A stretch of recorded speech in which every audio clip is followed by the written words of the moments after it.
আসসালামু আলাইকুম everyone, product source day 2। তো এভরিওয়ান, আমরা কিন্তু চলে যাচ্ছি আরও কিছু নতুন প্রোডাক্ট আপনাদের দেখাতে।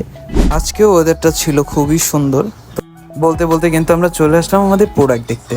তো দেখুন এভরিওয়ান, আজকের প্রোডাক্টগুলো খুবই সুন্দর আর খুবই নিখুঁত। এই যে রিক্সাটা দেখতে পাচ্ছেন, এটা কিন্তু আমাদের পেজে অলরেডি আপলোড আছে।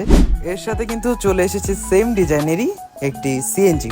এবার সিএনজিটা কিন্তু খুবই সুন্দর আর খুবই নিখুঁত, প্রত্যেকটা কাজ কিন্তু অনেক নিখুঁতভাবে করা আছে, দেখতেই পাচ্ছেন। এরপর দেখতে পাচ্ছেন একটি হ্যান্ড পেন্টেড থিমের বোতল। এইগুলোর পাশাপাশি কিন্তু এখানে অনেক রকমের জুয়েলারি সেট আছে, আপনারা কিন্তু চাইলে এগুলো আমাদের থেকে পারচেস করতে পারেন। টেরাকোটা এবং মাটির তৈরি কিন্তু হিউজ প্রোডাক্ট কিন্তু অ্যাভেলেবেল আছে, এগুলো দেখতে পাচ্ছেন। এরপর কিন্তু আপনারা দেখতে পাচ্ছেন অনেক ধরনের এখানে কিন্তু ফ্রিজ ম্যাগনেট আছে, যেগুলো আমাদের বাংলাদেশের প্রকৃতির থিমে এখানে মেক করা আছে। সো এভরিওয়ান, আজকে ছিল এই পর্যন্তই। ভালো থাকবেন। প্রতিনিয়ত কিন্তু ভিডিও পেয়ে যাবেন আমাদের এই ডেকো ট্রেজার পেজে।